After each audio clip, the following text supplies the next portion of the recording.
Hello बच्चों, welcome to our YouTube channel. तो आज हम करेंगे स्टैंडर्ड 9th साइंस का चैप्टर नंबर 5 जिसका नाम है एसिड्स, बेसिस एंड सॉल्ट्स। इसमें हम लोग पहले इंट्रोडक्शन देख लेते हैं जो हम लोगों ने इसके पहले पढ़ा हुआ है। How are the following substances classified into 3 groups with the help of litmus. तो लिटमस पेपर एक टेस्ट है फाइंड आउट करने के लिए कि जो सब्सटेंस है वो एसिड है, बेस है कि न्यूट्रल है।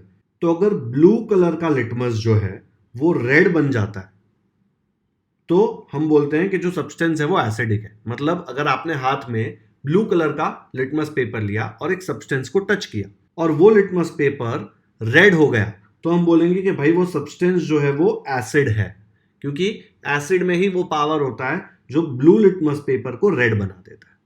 ठीक है, अगर आपने रेड लिटमस पेपर लिया और वो ब्लू बन गया तो वो सब्सटेंस कौन सा होगा? बेस होगा। ठीक है, तो एक याद रखो ये वाला BRA। ब्लू लिटमस रेड हुआ तो सब्सटेंस एसिड है, उसका उल्टा रेड लिटमस ब्लू हुआ तो वो बेस है। ठीक है, ऐसे याद कर सकते हो।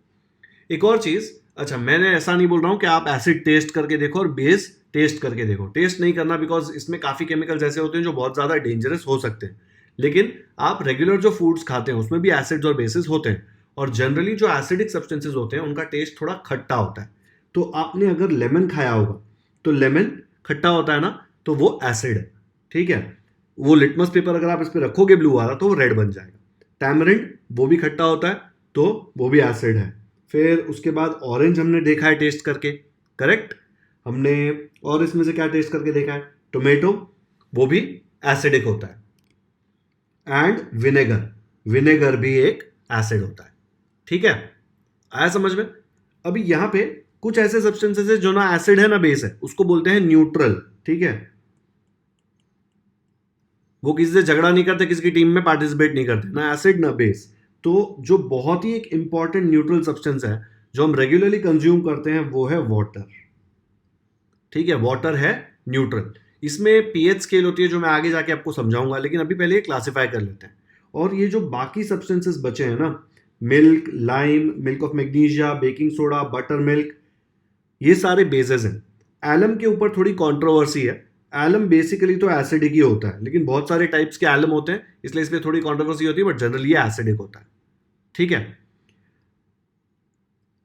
we have seen earlier that some foodstuffs are sour to taste while some others are bitter and slippery or soapy to touch। sour मतलब खट्टा और बिटर थोड़ा कड़वा सा या स्लिपरी या सोपी थोड़ा होता है टच को।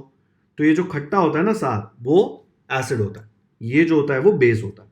when these substances are studied scientifically, scientifically आप थोड़ी ना से चार्ट के देखोगे कि सब्सटेंस कैसा है ना, वहां तो कोई एक्सपेरिमेंट करोगे और पता करोगे कि वो एसिड या बेस है।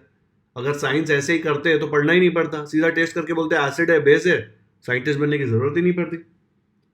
It is found that they contain acidic and basic substances respectively. We have also learnt about an easy and safe method of using an indicator like litmus, जो मैंने आपको बताया BRA याद रखना। ब्लू लिटमस रेड हुआ तो acidic, red litmus blue हुआ तो basic, with the help of litmus paper. We shall now learn more about acids and bases, but let us first recapitulate। recapitulate मतलब recap। इतना बड़ा word बना दिया, text book वाले को भी दिखाना है कि उसको डिक्शनरी पढ़ना आती है। On the constituents of molecules of compounds, तो हम लोग अभी थोड़ा और डिटेल में पढ़ेंगे। यहां पे लिखा हुआ है fill in the columns in part A of the following table. ये पार्ट ए है, ये पार्ट बी है। यहाँ पे नेम ऑफ द कंपाउंड दिया है हाइड्रोक्लोरिक एसिड, उसका मॉलिक्यूलर फॉर्मूला दिया है HCl, हाइड्रोक्लोरिक एसिड। इसमें जो बेसिक रेडिकल है वो हाइड्रोजन का होता है हमेशा। ठीक है, एसिड में बेसिक रेडिकल जो होता है वो हाइड्रोजन का होता है, एसिडिक रेडिकल दूसरा वाला होता है। आपको समझ में आएगा एकदम क्लियरली कि कैसे बेसिक रेडिकल आइडेंटिफाई करते हैं। बाद में उसने क्या किया है, उसने सारे मॉलिक्यूल फॉर्मूले दिए हुए हैं यहाँ पे, और हमको बाकी सब चीजें भरनी है यहाँ पे। तो यहाँ पे आ गया HNO3। तो आप देखेंगे तो HNO3 में भी दो पार्ट्स है, एक H है और एक NO3 है, करेक्ट। ये NO3 जो है ना, इसको नाइट्रेट बोलते हैं। ये हमने आगे के चैप्टर में पढ़ा हुआ था, वो टेबल मैं आपको बता रहा हूं। यहां देख लो पेज नंबर 56 पे नाइट्रेट NO3 माइनस दिख रहा है। NO3 के साथ एक माइनस है, H के साथ क्या होता है, हाइड्रोजन के साथ एक प्लस है, इसीलिए H प्लस और NO3 माइनस एक दूसरे के साथ कंबाइन करके बना देते हैं HNO3। NO3 के पास एक एक्स्ट्रा इलेक्ट्रॉन होता है, H को एक इलेक्ट्रॉन चाहिए होता है, ये दोनों फ्रेंड्स बन के HNO3 साथ में बना देते हैं। ओके, ये पेज नंबर 56 पे टेबल दिया हुआ है। टेबल आपने पहले पढ़ा हुआ है, अभी इसकी जरूरत नहीं है इतनी, लेकिन याद रहेगा तो बहुत अच्छे से आपके कॉन्सेप्ट्स आगे भी क्लियर रहेंगे। तो मैंने आपको जब ये चैप्टर सिखाया था तब बताया था कि इसको कैसे याद करना। ओके, चलो अभी आते हैं एसिड्स बेसिस एंड सॉल्ट्स पे। तो यहाँ पे आ गए। अब इसमें हम क्या भरेंगे, ये वाला पार्ट। तो इसमें मुझे पता है कि बेसिक रेडिकल H प्लस है, ये वाला पार्ट, और एसिडिक रेडिकल है NO3 माइनस। ये कौन से टाइप का कंपाउंड है, ये भी एक एसिड है और इसका नाम है नाइट्रिक एसिड। ओके, ये नाइट्रेट हमने देखा था ना, तो एसिड का नाम आता है नाइट्रिक एसिड। डन। जो भी यहां पे माइनस साइन वाला होता है ना, वो हमेशा एसिडिक रेडिकल होता है। जो प्लस साइन वाला आता है वो बेसिक रेडिकल होता है। ठीक है, प्लस बहुत ही बेसिक चीज है, ऐसे याद रख लो। तो प्लस बेसिक रेडिकल। एसिडिक हमेशा आपको डैमेज करता है, डैमेज माइनस साइन। बहुत लोगों को माइनस से डर लगता है, इसलिए एसिड से भी डर लगता है। वैसे इमेजिन करके याद रख लो कि माइनस साइन हमेशा एसिडिक रेडिकल की होती है। अब यहाँ पे HBr, इसमें आप देखो H प्लस Br माइनस, ये भी है एक एसिड, इसको बोलते हैं हाइड्रोजन ब्रोमाइड। ओके, ये टेबल में पूरा भरने जाऊंगा तो बहुत टाइम जाएगा, तो मैं ये नाम जो है बाद में आपको भर के बता दूंगा। नेक्स्ट आते हैं H2SO4 पे। इसमें भी देखो H है प्लस, ये H, और SO4 क्या आएगा, SO4 आएगा 2 माइनस। ठीक है, क्योंकि SO4 पे 2 नेगेटिव होता है, इसलिए 2 हाइड्रोजन लगे ना, 2 हाइड्रोजन के 2 प्लस और ये 2 माइनस, फिर कंबाइन करेंगे, ये भी है एक एसिड। ओके, तो इस तरह आपको ये पूरा भरते जाना है। आप जब यहां पे आओगे ना NaOH, तो NaOH पे देख लो, Na पॉजिटिव और OH जो है वो नेगेटिव है। जब भी आपको ये OH दिखेगा ना, हाइड्रोक्साइड, इसको हाइड्रोक्साइड बोलते हैं, हाइड्रो ऑक्साइड, तो ये बेस है। ओके, ये KOH में भी देख लो, K plus OH minus, base है।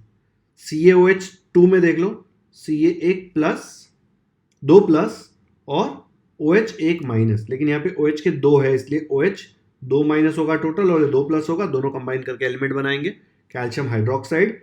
ये भी बेस होगा, क्यों, बिकॉज यहाँ पे OH माइनस है। आया समझ में। वैसे ही NH4OH में भी बना सकते हैं। ये सारा सब कुछ पॉसिबल है वो टेबल देखकर। जो टेबल मैंने आपको बताया था ना, पेज नंबर 56 था, क्या था वो, यहां देख लो। कैल्शियम का 2 प्लस भी मुझे यहीं से पता चला था। ठीक है, ये ब्रोमाइड, ओके, फिर हाइड्रोक्साइड, सब कुछ यही पेज पे से आपको पता चलने वाला है। तो हाइड्रोक्साइड देखो 1 माइनस है, कैल्शियम देखो 2 प्लस है, तो वो देखकर आप एकदम इजीली बता सकते हो। तो पेज नंबर 56 आपके सामने रेफरेंस के लिए रख लेना जब ये एलिमेंट्स आप लेबल कर रहे हो। ओके, तो ऐसे बन जाएगा ये टेबल। मैंने ये सारे आयंस जो है वो वहां से देखकर ही बनाया कि उसमें कितने नेगेटिव या कितने पॉजिटिव। आपको ये याद हो जाएगा, जब आप आगे बढ़ते जाएंगे बार बार ये यूज करेंगे। आपको ये टेबल याद करने की अभी कोई ज़रूरत नहीं है, ये सिर्फ टेबल यहाँ पे टेक्स्ट बुक में दिया था तो मैंने क्लासीफाई कर दिया है। यहाँ पे देख लीजिए, ये H+H+ वाले पार्ट जो है उसमें एसिड है, OH- OH- जो है वो बेस है, और सॉल्ट्स आगे ये चैप्टर में हम बहुत ज़्यादा डिटेल में पढ़ने वाले हैं, तब आपको समझ में आ जाएगा। ये NaCl, Na+Cl- आपने ऑलरेडी पढ़ रखा है और आप रोज खाते भी हैं, तो वो आपके समझ में इजीली आएगा। बाकी सब हम ये चैप्टर में आगे देख लेंगे। Some compounds are seen to have H plus as the basic radical in their molecules. These are all acids. दिख रहा है, जहां पे भी H plus है बेसिक रेडिकल, वो होते हैं एसिड। फिर some compounds are seen to have OH minus as the acidic radical. OH minus as the acidic radical, इसको बोलते हैं बेस। यहाँ पे कंफ्यूजन क्या होता है पता है, लोग सोचते हैं OH माइनस एसिडिक रेडिकल है तो उसको एसिड बोलो ना, बेस क्यों बोलते हो।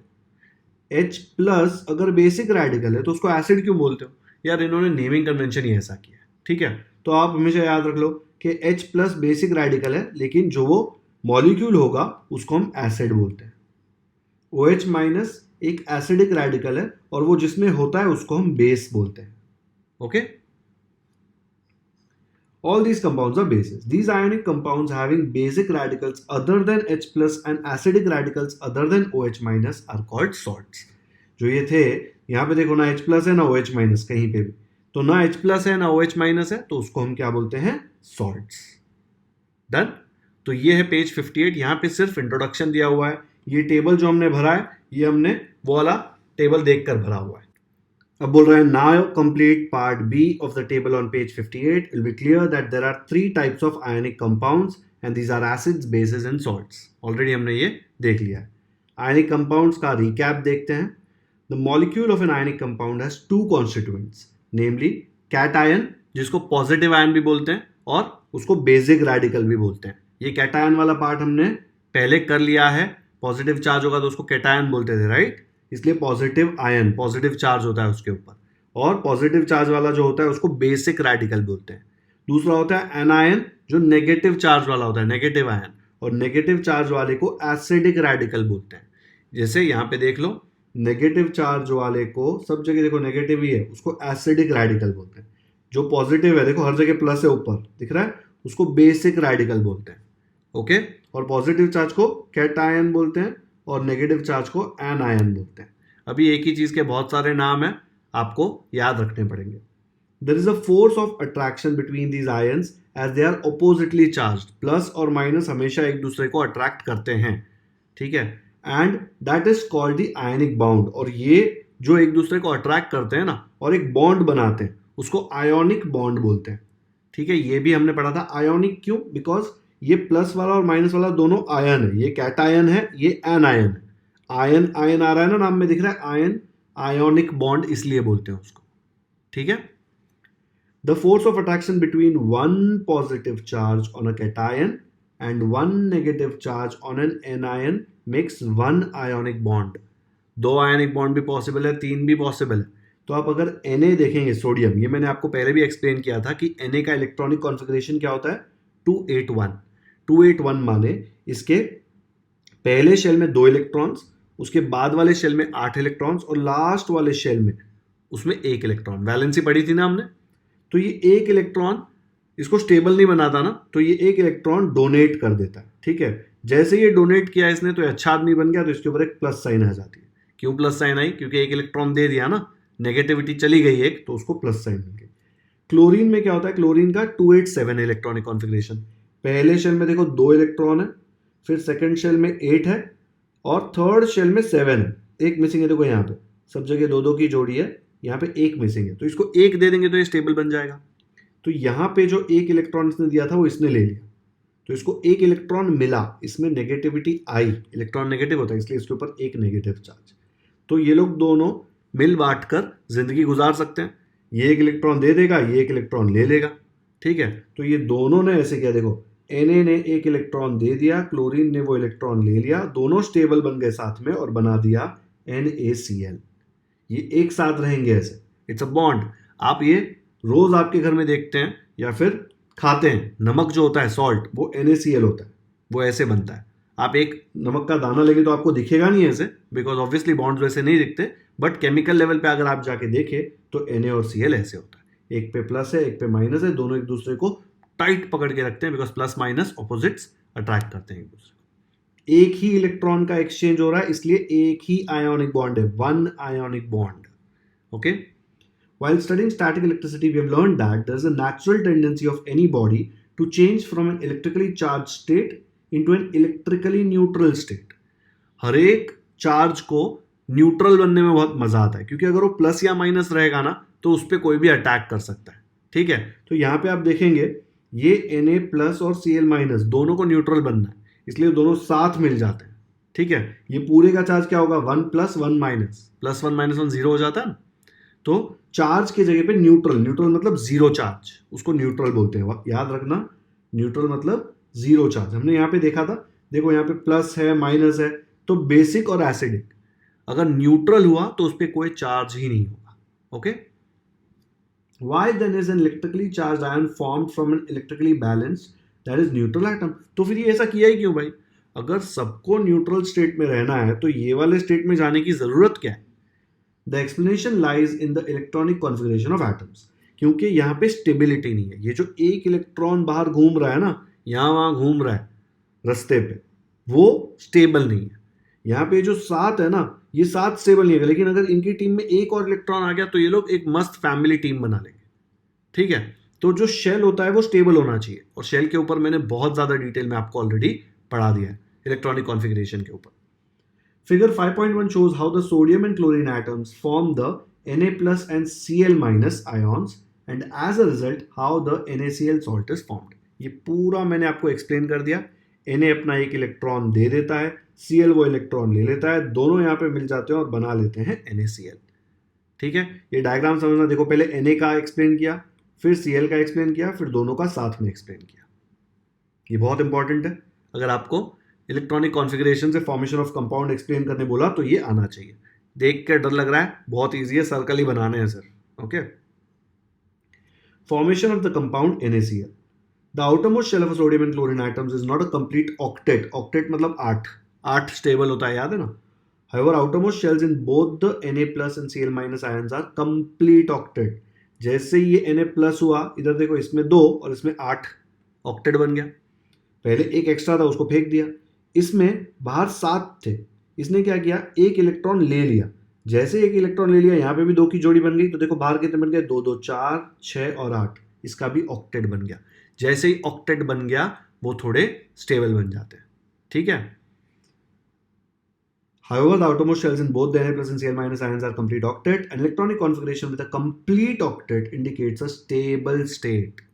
Further, an ionic bond is formed between the oppositely charged Na plus and Cl minus ions, and therefore an ionic compound NaCl having a very high stability is formed. क्यों very high stability?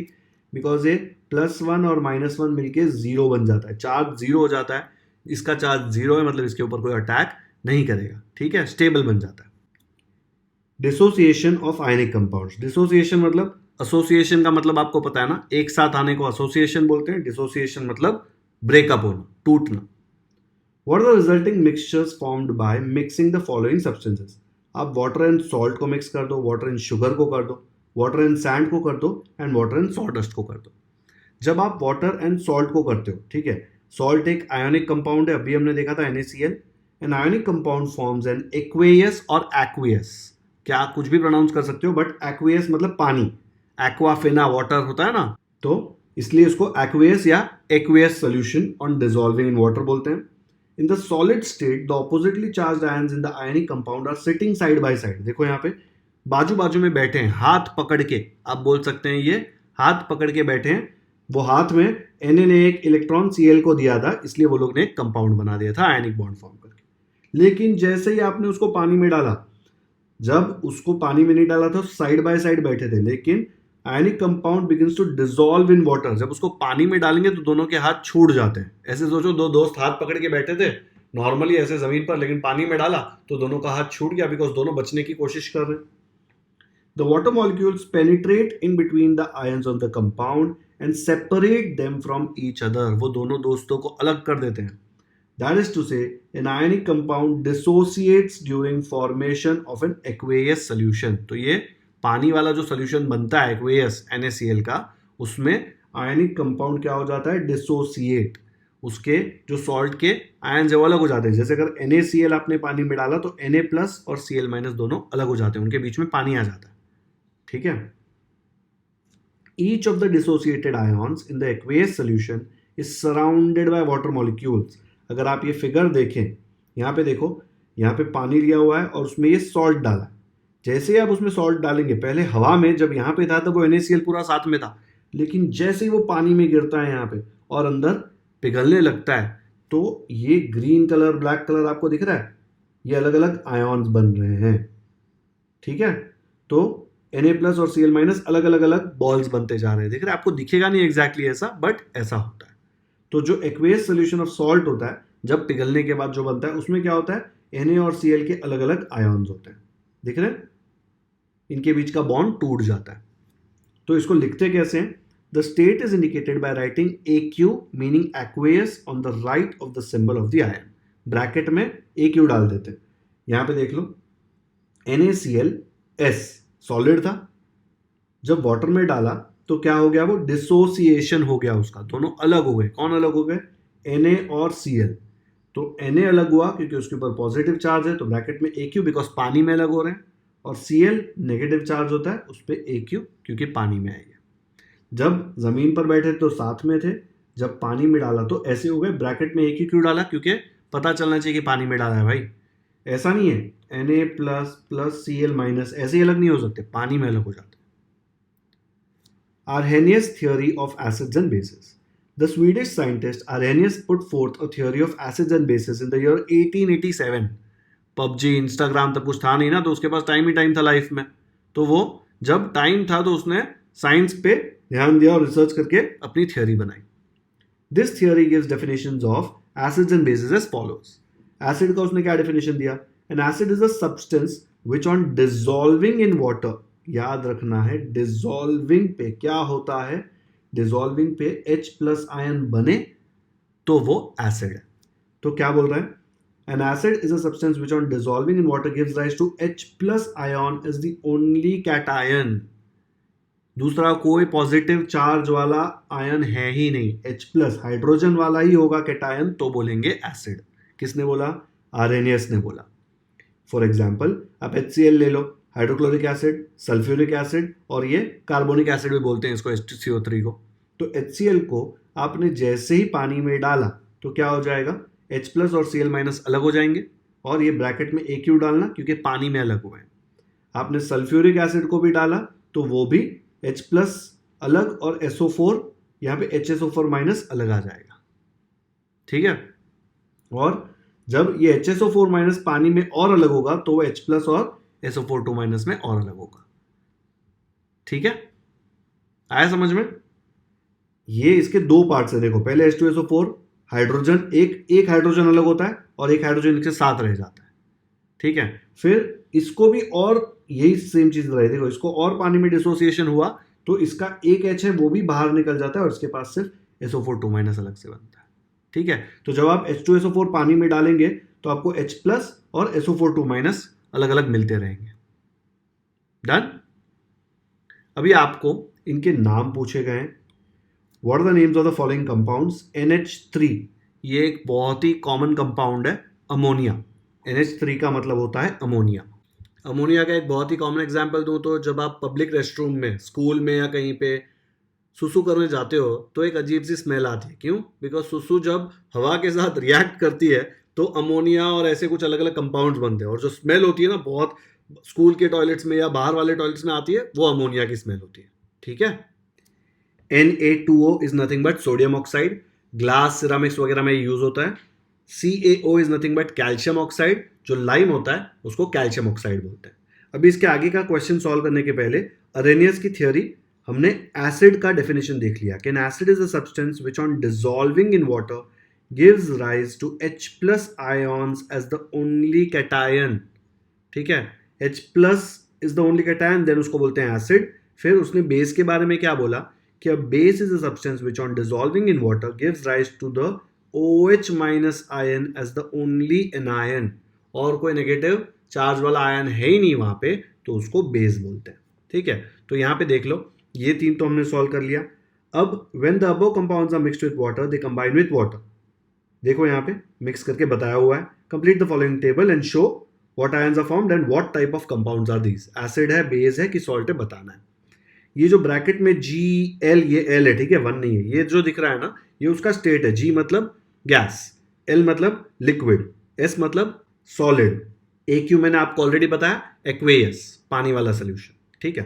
तो पहले NH3 उसने H2O के साथ mix किया तो इसका एक H जो है वो इसके पास चला गया तो बन गया NH4 plus, hydrogen plus sign होता है, और इसका एक H छीन लिया ना, इसने ले लिया तो इधर बचा खाली HO, उसको हम OH लिखते हैं, HO नहीं लिखते हैं, और OH का साइन क्या होता है? Minus.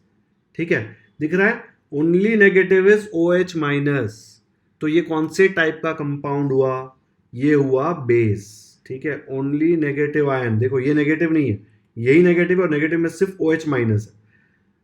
Gives rise to OH minus ion as the only anion. तो कौन होता है वो? बेस. ओके. तो ये बेस हो गया. अभी Na2O को आप पानी के साथ मिक्स करो, H2O लिक्विड ना, पानी लिक्विड होता है ना, तो क्या हो जाएगा? Na अलग अलग हो जाएंगे दो, और ये दो Na अलग हो गए, एक ऑक्सीजन, दो ऑक्सीजन और दो हाइड्रोजन. दो ऑक्सीजन और दो हाइड्रोजन मिलकर क्या बनाएंगे? 2OH minus. दिख रहा है? दो ऑक्सीजन और दो हाइड्रोजन. फिर से OH minus is the only an ion, और कोई नेगेटिव चार्ज वाला है क्या यहाँ पे? नहीं है. तो क्या है भाई? ये भी ये भी है बेस। थर्ड वाला दिया है CaO solid calcium oxide plus H2O liquid. इसका क्या बनेगा, इसका बनेगा Ca, ठीक है, प्लस प्लस, ये पे 2 प्लस होता है, ठीक है। और देखो ये एक ऑक्सीजन इधर चला जाएगा तो इसके पास भी 2 ऑक्सीजन 2 हाइड्रोजन, 2 ऑक्सीजन 2 हाइड्रोजन मतलब ऐसे 2OH माइनस। तो ये भी क्या है, सिर्फ एक ही एनायन है OH माइनस, ये भी है बेस। आया समझ में? पक्का ये बैलेंसिंग किया है, यहाँ पे Na2 था ना तो यहाँ पे भी 2 आना चाहिए। ऐसे नहीं होता कि यहाँ पे 2 है और यहाँ पे 50 आ गया, ऐसे नहीं होता, बैलेंस होना चाहिए। तो यहाँ पे Na2 था तो इधर भी 2 है, देखो 2 Na। यहाँ पे 1 ऑक्सीजन 2 ऑक्सीजन, इधर भी 2 ऑक्सीजन, यहाँ पे 2 हाइड्रोजन तो इधर भी 2 हाइड्रोजन, बैलेंस होता है दोनों तरफ। ओके, ये भी हम सीखेंगे। तो आपको समझ आ गया है तीनों बेस क्यों है, क्योंकि तीनों में OH minus OH minus OH minus is the only anion. Okay,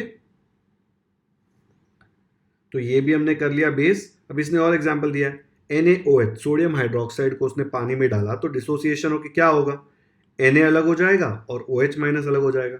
अब बताओ OH माइनस आ रहा है मतलब क्या होगा, ये बेस।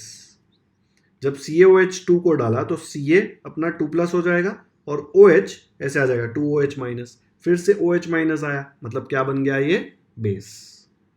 ओके, तो ये हमने सीख लिया क्या कि Arrhenius theory of acids and basis क्या होता है। कब बनाया इसने भाई, 1887 में, स्वीडिश साइंटिस्ट था। फिल इन द ब्लैंक्स में आ सकता है, ठीक है। नेक्स्ट है classification of acids and basis. अभी एसिड्स के अंदर भी हम लोग क्लासिफाई कर सकते हैं कि वो स्ट्रॉन्ग एसिड है या वीक एसिड। कैसे पता चलता है, एसिड खुद तो बताएगा नहीं, तो हम लोग फिर से क्या करेंगे, एसिड को वाटर में डिसॉल्व करेंगे, और जब वाटर में डिसॉल्व करेंगे ना तो स्ट्रॉन्ग एसिड और वीक एसिड अलग तरीके से बिहेव करेंगे। क्या तरीका होगा, जब स्ट्रॉन्ग एसिड को वाटर में डिसॉल्व करेंगे तो it dissociates almost completely and the resulting aqueous solutions contains only H plus ions and the concerned acidic radical. मतलब अगर आपने इसको स्ट्रॉन्ग एसिड को पानी में डाला, लेट्स से ये स्ट्रॉन्ग एसिड था HCl, तो ये HCl के सारे आयॉन्स अलग अलग हो जाएंगे, ऑलमोस्ट सारे, ठीक है, सब अलग अलग हो जाएंगे ऐसे। अगर 10,000 है तो 10,000 ऑलमोस्ट सारे अलग अलग H plus Cl minus, H plus Cl minus अलग अलग डिसएसोसिएट, अलग अलग हो जाएंगे, ठीक है। और अगर वो वीक एसिड है तो क्या होगा, वीक एसिड में डिसोसिएशन जो है वो कंप्लीटली नहीं होगा, it does not dissociate completely. The resulting aqueous solution contains H plus ion and the concerned acidic radical in small proportion। इसमें small proportion था और उसके साथ क्या होगा, along with the large proportion of the undissociated molecules of the acid। इसका example है CH3COOH। अब ये एसिटिक एसिड बहुत ही ज्यादा वीक एसिड है, तो इसमें क्या होगा, जब ये आप पानी में डालेंगे तो HCl कैसे पूरा अलग हो गया, वैसे ये पूरा अलग नहीं होगा। मतलब अगर आपने यहाँ पे CH3COOH डाला तो इसके कुछ मॉलिक्यूल्स अंदर CH3COOH बन के ही रह जाएंगे, पूरा अलग नहीं होंगे, थोड़े बहुत अलग होंगे, बाकी कंबाइंड ही रहेंगे अंदर, डिसएसोसिएट, एक दूसरे से अलग नहीं होंगे, इनकी दोस्ती थोड़ी गहरी होगी, ठीक है। HCl में स्ट्रॉन्ग एसिड था इसलिए H प्लस Cl माइनस हर जगह अलग हो गए, ऑलमोस्ट सब, एक दो अच्छे थे जो साथ में रह गए, बाकी सब अलग हो गए। CH3COH जो एक वीक एसिड है, इसमें बहुत सारे लोग साथ में रह गए, बहुत कम लोग अलग हुए, ठीक है। तो ये डिफरेंस होता है strong acid and weak acid में। स्ट्रॉन्ग एसिड के एग्जांपल्स याद रखना, HCl, HBr, HNO3, H2SO4। दो एग्जांपल्स बहुत सिंपल है, ये हमेशा आपको आगे भी काम आने वाले हैं, हाइड्रोक्लोरिक एसिड और सल्फ्यूरिक एसिड, ठीक है। वीक एसिड में जनरली आते नहीं है इसलिए इसके एग्जांपल्स ध्यान से याद रखना। एसिटिक एसिड ये खाना बनाने के लिए भी शायद यूज होता है, इसका ज्यादातर यूज प्रिजर्वेटिव के लिए यूज होता है कि अगर खाना है वो बिगड़ने नहीं देना है तो एसिटिक एसिड से ट्रीट करते हैं। जो प्रोसेस्ड फूड्स होते हैं, मैन्युफैक्चर्ड प्लास्टिक बैग्स में आपको बाहर मिलते हैं, पैकेज्ड गुड्स, उसमें एसिटिक एसिड यूज होता है उसकी लाइफ बढ़ाने के लिए, नहीं तो बैक्टीरिया उसको सड़ा देगा ना खाने को, एसिटिक एसिड डालेंगे तो नहीं होगा। नेक्स्ट है स्ट्रॉन्ग बेस और वीक बेस। अगर आपको strong acid and weak acid समझ में आ गया तो आपको स्ट्रॉन्ग बेस और वीक बेस भी समझ में आ जाएगा। सेम तरीके से अगर स्ट्रॉन्ग बेस को भी पानी में डालोगे तो ऑलमोस्ट उसके सारे आयॉन्स जो है वो अलग हो जाएंगे, ठीक है। तो क्या हो जाएगा, dissociates almost completely, and the resulting aqueous solution contains mainly OH minus ions and the concerned basic radicals. तो आपने अगर NaOH को पानी में डाला तो almost Na plus OH minus सारे अलग अलग हो जाएंगे, ठीक है, ऑलमोस्ट सारे, almost completely, and the resulting aqueous solution contains mainly OH minus ions and the concern basic radicals. ये दिख रहा है ना, बेसिक रेडिकल Na प्लस. अगर KOH होता तो K प्लस OH माइनस, तो OH माइनस तो हो गई, प्लस कंसर्न बेसिक रेडिकल्स कौन सा है, K प्लस. करेक्ट. तो इसको बोलेंगे स्ट्रॉन्ग बेस. वीक बेस में क्या होगा कि ऑलमोस्ट सारे एक साथ रहेंगे, बहुत ही कम लोग अलग अलग होंगे, ठीक है. तो इसमें large proportion of undissociated molecules of the base रहेंगे. तो अगर आपने NH3 डाला तो अंदर NH3 सबसे ज्यादा ही रहेगा, बहुत कम उसके आयन्स होंगे जो अलग होंगे. ओके. नेक्स्ट है अल्कलाई. बहुत लोग इसको अल्कली भी बोलते हैं, क्या बोलते हैं उसमें टेंशन मत लो, अलखली भी बोल दो, लेकिन पता होना चाहिए कि है क्या. इसका एक्चुअल प्रोनाउंसिएशन अल्कलाई है. अल्कलाई क्या होता है? The bases which are highly soluble in water are called alkali. अब ये थोड़ा कंफ्यूजिंग है. सारे अल्कलाई बेसेस होते हैं, ठीक है, ये बेस का ही एक पार्ट है, बेस की टीम में. ओके. तो NaOH, KOH, NH3 ये सारे जो है स्ट्रॉन्ग बेसेस है. ओके. तो ये हाईली सॉल्युबल इन वाटर होते हैं. क्या होते हैं? Highly soluble in water. लेकिन NH3 एक वीक बेस है, तो वो हाईली सॉल्युबल इन वाटर नहीं होता. तो जो हाईली सॉल्युबल होते हैं ना, उनको बोलते हैं अल्कलाई. कौन होते हैं highly soluble? Highly soluble base. Okay. तो आप बोल सकते हो कि हर एक अल्कलाई बेस तो होगा ही ना, पर हर एक बेस अल्कलाई नहीं होगा. जैसे ये वाला एक बेस है NH3, वो पूरा सॉल्युबल नहीं है वाटर में, तो वो अल्कलाई नहीं होगा. लेकिन ये सारे बेसेस जो हैं वो सॉल्युबल हैं. जो बेसेस सॉल्युबल है उनको एक अलग नाम दे दिया ताकि उनको जब बुलाएं तो पता चले ना. कैसे बुलाएंगे? बेसेस बोलेंगे तो सारे लोग भाग के आ जाएंगे, लेकिन आपको ऐसे बेसेस को बुलाना है जो पानी में डिसॉल्व होते हो, तो आप उसको ऐसे बोलेंगे, ए अल्कलाई इधर आ, तो अल्कलाई वाले सारे बेसेस आ जाएंगे. आया समझ में? तो अल्कलाई जो है वो बेसेस का ही एक पार्ट है, ठीक है. नेक्स्ट है बेसिसिटी एंड एसिडिटी. ये एक्सप्लेन करेगा कि कौन कितना बेसिक, कौन कितना एसिडिक है. तो एसिड में बेसिसिटी एसिडिटी कैसे आती है, देख लो यहाँ पे. एसिडिटी जो पेट में होती है वड़ा पाव खाने के बाद, वो वाली नहीं है ये. एक्चुअल देखने जाएंगे तो पेट में भी वही होता है. एसिडिटी तभी होती है जब आपके पेट में एसिड जनरेट होता है, बट यहाँ पे हम लोग वो नहीं मेजर कर रहे हैं, ठीक है. तो एसिड में लिखा है number of H plus obtained from one molecule. तो ये जो सारे मॉलिक्यूल्स हैं इसमें से कितने H प्लस निकलेंगे वो हमको ये टेबल में लिखना है. बेस में number of OH minus ions obtained from one molecule. तो यहाँ पे कितने नंबर ऑब्टेन्ड होंगे ये आपको लिखना है. Acids and bases are also classified according to their basicity and acidity respectively. Basicity क्या होती है? The number of H plus ions. देखो थोड़ा कंफ्यूजिंग है. बेसिसिटी किसकी है? एसिड्स की. बेसिसिटी ऑफ बेसेस नहीं होती, बेसिसिटी ऑफ एसिड्स होती है. और पता कैसे चलता है कि कितने H प्लस आयन्स मिलते हैं जब एक मॉलिक्यूल पानी में डिसोसिएट होता है, ठीक है. पानी में नहीं लिखा है, सिर्फ डिसोसिएशन लिख लो, लेकिन जनरली पानी में ही होता है. तो number of H plus ions obtainable by the dissociation of one molecule of an acid is called its basicity. तो यहां पे ये जो आंसर आने वाला है ना, ये HCl की बेसिसिटी है. ये जो नंबर यहां पे आने वाला है वो H2CO3 की बेसिसिटी है. तो यहां पे हमको वो नंबर लिखना है कि इसके अंदर से कितना H प्लस निकलेगा, ठीक है. फिर एसिडिटी ऑफ बेसेस. देख लो एक बार, एसिडिटी ऑफ एसिड्स नहीं है, acidity of bases. The number of OH minus, bases का है ना, बेसेस कब होता है? OH माइनस आयंस में. तो number of OH minus ions obtainable by the dissociation of one molecule of a base. अगर एक मॉलिक्यूल आपने बेस का डाल दिया किधर, पानी में, तो वो डिसोसिएट होगा, डिसोसिएट नहीं, डिसोसिएट होगा, तो उसमें कितने OH माइनस जनरेट होंगे, वो उसकी एसिडिटी होगी. आया समझ में? तो अभी हम लोग ये वाला टेबल कंप्लीट करते हैं. तो यहाँ पे जब ये HCl पानी में जाएगा तो H प्लस एक बनेगा, Cl माइनस एक बनेगा. तो कितने H प्लस आयन्स हैं? 1. HNO3 में भी NO3 एक माइनस होता है ना, तो एक H प्लस एक NO3 माइनस, तो H प्लस कितना? 1. सिमिलरली यहाँ पे CH3COOH में भी एक H प्लस बाकी CH3COO माइनस, इसलिए H प्लस कितना? 1. जब H2SO4 होगा तो क्या मिलेगा? SO4 2 माइनस होता है और 2H प्लस आएगा ना साथ में, क्योंकि देखो 2H है इसलिए 2, यहाँ पे भी 2 है 2, फिर ये वाला देख लो यहाँ पे 3 है तो ये 3, यहाँ पे भी 3 है ये 3, क्योंकि BO3 जो है वो 3 माइनस होता है, ठीक है, और PO4 भी 3 माइनस। ये सब हमने कहाँ देखा है? ये सब हमने वो टेबल में देखा है। BO3 और PO4 दिखा दूं वहां पे, ये देखो यहाँ पे PO4 के साथ 3 माइनस होता है, ठीक है। हमने SO4 भी यूज किया है यहाँ पे, तो SO4 देखो यहाँ पे SO4 क्या था 2 माइनस, इसलिए उसके साथ जो H2 आता है वो 2H प्लस लिखना पड़ता है, क्योंकि 2H 2 प्लस बनाएंगे। ओके, तो इस तरीके से हम ये सॉल्व करेंगे। ओके, तो अब बेस वाला करते हैं। Number of OH minus ions जो मिलेंगे उसको बोलते हैं हम लोग एसिडिटी ऑफ बेस। तो यहाँ पे देखो Na और OH अलग होंगे तो एक OH मिलेगा, K और OH अलग होंगे तो एक मिलेगा। तीनों को अलग मत करना, K OH तीनों अलग नहीं होते, K अकेला अलग होगा और OH अलग अकेला होगा, ठीक है। OH हमेशा साथ में रहेगा, साथ में रहेगा।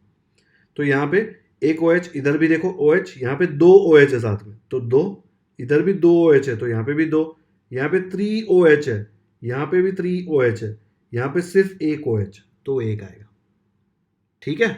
तो इस तरीके से हमने इसकी एसिडिटी और बेसिसिटी निकाल ली। ये बेसिसिटी ऑफ एसिड है। What is basicity of HCl? 1। What is basicity of H2SO4 sulphuric acid? 2। What is basicity of acetic acid? 1। What is acidity of NaOH sodium hydroxide? 1. What is acidity of aluminium hydroxide? 3. Okay, तो इस तरीके से हमने इसको solve कर दिया। Next दिया है concentration of acid and base. अच्छा, इसके ऊपर यूज योर ब्रेन पावर बोला है। Refer to the table on page number 61 and give examples of monobasic, dibasic and tribasic acids. यार मोनो मतलब 1, डाई मतलब 2, ट्राई मतलब 3। तो जिसका 1 है देखो यहाँ पे 1 1 1, ये हो गए मोनोबेसिक एसिड्स। जिसका 2 है वो डाइबेसिक एसिड, जिसका 3 है वो हो गए अपने ट्राइबेसिक एसिड। फिर पूछा refer to the table on page 61, give 3 types of bases and their examples. वापस वही है यार, तीनों वहां पे देखो 1 2 3 दिया हुआ है, तो यहाँ पे 1 1 और 1, तो ये हो जाएंगे मोनो एसिडिक बेस, ठीक है। ये देखो 1 2 2, तो ये हो जाएंगे डाई एसिडिक बेस, उसमें 2 है ना, और 3 वाले हो जाएंगे try acidic base. Okay, same जैसे इसमें था वैसे ही आया समझ में। तो अपना ये वाला पार्ट खत्म। यूज योर ब्रेन पावर, ठीक है, यूज किया आपने आपका ब्रेन पावर। नेक्स्ट है concentration of acid and base. ये concentration of acid and base के लिए उन्होंने एक एग्जाम्पल दिया हुआ है लेमन जूस का, कि एक लेमन को आप 2 इक्वल पार्ट्स में काटो और फिर उसका सेम जूस 2 अलग अलग बीकर में डाल दो, ठीक है। बीकर मतलब ये छोटा सा ग्लास टाइप होता है जिसमें से मेजर वाले लाइंस होते हैं। फिर एक में आप 10 ml पानी डालो और दूसरे में आप 20 ml पानी डालो, थोड़ा ज्यादा पानी डालो। 10-20 फर्क नहीं पड़ता, इसमें थोड़ा कम डालो इसमें ज्यादा डालो, दोनों में नींबू जो था लेमन था सेम था। अब दोनों को टेस्ट करोगे तो ये जिसमें कम पानी डाला हो ज्यादा खट्टा लगेगा, जिसमें ज्यादा पानी डाला हो बहुत खट्टा लगेगा, करेक्ट। क्यों? बिकॉज इसमें बहुत कम पानी में बहुत ज्यादा लेमन था, इसमें बहुत ज्यादा पानी में बहुत कम लेमन था। ओके, ये तो एकदम बेसिक सी चीज है यार। अगर आपने इसमें ज्यादा लेमन डाला होता और ज्यादा तो और ज्यादा खट्टा हो जाता। ये पानी बहुत भर दिया तो लेमन भी बहुत डालना पड़ेगा अगर टेस्ट सेम करना है तो। अगर सेम लेमन डालोगे और पानी एक में कम एक में ज्यादा डालोगे तो दोनों का टेस्ट अलग होगा। ये ज्यादा खट्टा होगा, ये कम खट्टा होगा, बिकॉज में पानी ज्यादा है। ओके, ये क्यों? ये पढ़ लो यहाँ पे। Although the quantity of solute, solute मतलब जो लेमन डाला वो, is the same in both the solutions, the quantity of the solvent is different. Solvent मतलब जिसमें वो सॉल्यूट पिघल गया, पानी। हमने लेमन अंदर डाला उसको बोलते हैं सॉल्यूट, और पानी जो डाला उसको बोलते हैं सॉल्वेंट, और ये पूरा मिला के बनता है सॉल्यूशन। इसके 3 पार्ट्स है, अंदर लेमन डाला वो सॉल्यूट, फिर जो पानी डाला वो सॉल्वेंट क्योंकि वो उसको उसमें घुल जाता है ना, और ये दोनों मिला के पूरा बना सॉल्यूशन। ओके, ज्योमेट्री अलजेब्रा में जो सॉल्यूशन लिखते हैं वो नहीं, ये सॉल्यूट और सॉल्वेंट का मिक्सचर होता है, उसको बोलते हैं solution. Ratio of quantity of the solute to the quantity of resulting solution is different. Ratio अलग है ना, यहाँ पे लेमन आपने डाला होगा सपोज 5 ml और पानी कितना डाला 10 ml, तो रेशियो 5/10 है। यहाँ पे आपने लेमन तो 5 ml ही डाला लेकिन पानी कितना डाला 20 ml, तो रेशियो क्या हो गया 5/20। यहाँ पे 5/10, 5 आदमी के सामने 10 आदमी है, तो 5 आदमी भारी पड़ सकता है ना, लेकिन यहाँ पे 5 आदमी के सामने 20 आदमी है, बहुत डिफिकल्ट है यार, रेशियो अलग हो गया ना। तो ratio of quantity of the solute to the quantity of resulting solution is different.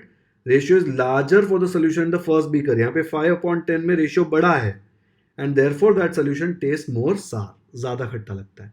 दूसरे वाले में थोड़ा कम खट्टा लगता है बिकॉज उसका रेशियो कम है। Taste of foodstuff also depends upon the nature of taste giving ingredient and its proportion in the foodstuff. अगर थोड़ा सा चटनी लिया उसमें बहुत सारी मिर्ची डाल दी तो आपके धुएं निकल जाएंगे, लेकिन चटनी लिया और थोड़ी सी मिर्ची डाली तो उसका टेस्ट सही हो जाएगा, राइट। थोड़ी मिर्ची डाली तो थोड़ा तीखा होगा, बहुत मिर्ची डाली उतने में तो ज्यादा तीखा होगा, correct.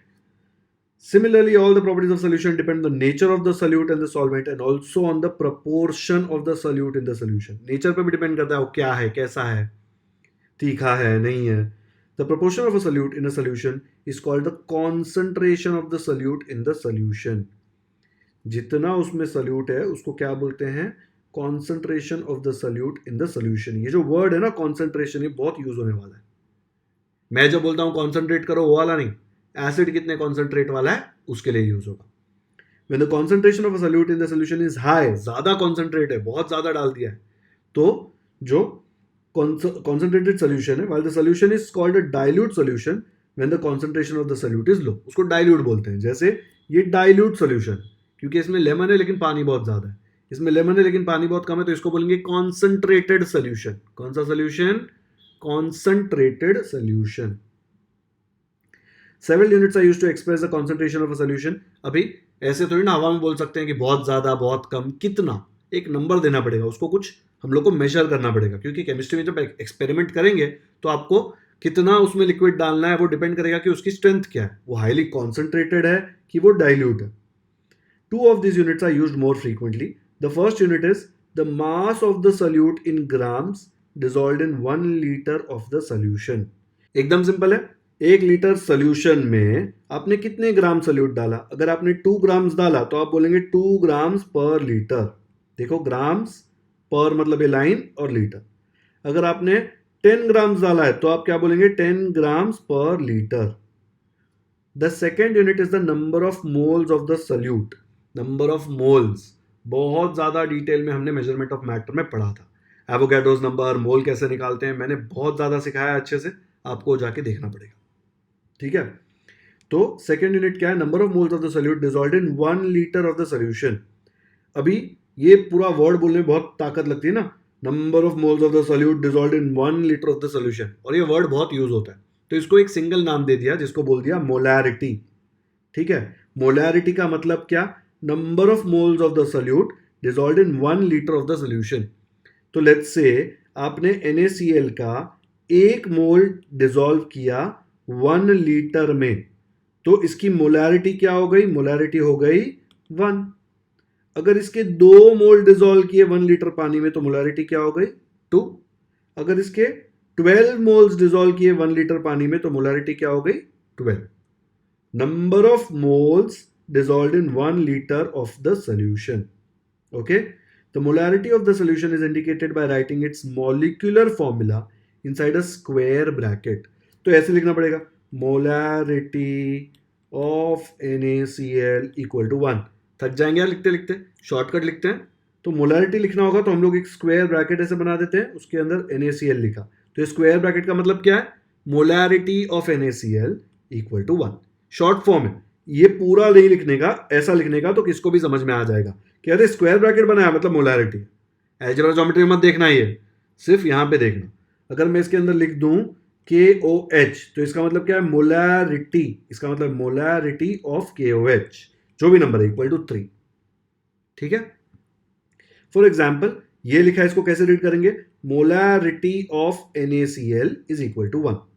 Molarity of this solution of common salt is 1m. NaCl common salt होता है ना, और 1 का मतलब 1m, उसके बाजू में m लिखते हैं, m का मतलब होता है मोलर. ठीक है, मोलैरिटी से मोलर. आया समझ में? तो इस तरीके से हम लोग इसको मेजर करते हैं. अभी आगे ये जो टेबल दिया है वो हम लोग नेक्स्ट लेक्चर में करेंगे. आज के लेक्चर में हमने बहुत सारे इंपॉर्टेंट कॉन्सेप्ट्स पढ़ लिए हैं ये चैप्टर में, एसिड्स, बेसिस एंड सॉल्ट्स में. अच्छे से रिवाइज करो ताकि इसके जो आगे के कॉन्सेप्ट्स है वो भी आपको समझ में आ जाए। कुछ नहीं समझ में आ रहा है तो वीडियो रिपीट करके थोड़ा देखो, टेक्स्ट बुक में वापस वो रीड करो, समझ में आ जाएगा। बहुत सारे टर्म्स, नए नए टर्म्स हैं, आपको नए टर्म्स देखकर पहले तो वर्ड समझना पड़ता है, फिर वो वर्ड का मीनिंग समझना पड़ता है, प्रोनाउंस कैसे करते हैं, उसका स्पेलिंग क्या है, बहुत सारे प्रॉब्लम्स है, राइट। तो सारे प्रॉब्लम्स एक एक करके सॉल्व करना।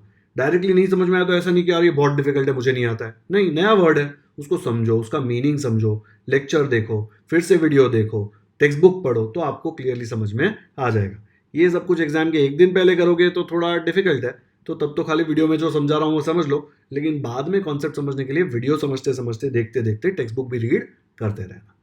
तो आज का लेक्चर यहीं पे खत्म करते हैं। अगर वीडियो पसंद आया तो लाइक जरूर करें, लिंक अपने दोस्तों के साथ व्हाट्सएप पर शेयर करें ताकि उनको भी एसिड बेसिस एंड सॉल्ट्स अच्छे से समझ में आ जाए। मैंने साइंस के पहले 4 चैप्टर्स ऑलरेडी एक्सप्लेन कर दिए हैं, 9th का पूरा अलजेब्रा ज्योमेट्री मैंने ऑलरेडी एक्सप्लेन कर दिया है। आपको अगर सब्सक्राइब करेंगे तो प्लेलिस्ट में लाइन वाइज सारे सोल्यूशंस मिल जाएंगे। साइंस के भी मैंने पहले 4 चैप्टर के क्वेश्चन एंड आंसर्स के भी सोल्यूशन दिए हैं, हर एक प्रॉब्लम, ठीक है, प्रॉब्लम भी मैंने सॉल्व करके दिया है डिटेल में। तो आप सब्सक्राइब करो, आपको सब कुछ मिल जाएगा। कमेंट्स में मुझे जरूर बताएं कि आपको ये वीडियो कैसा लगा। Thank you so much for watching this video.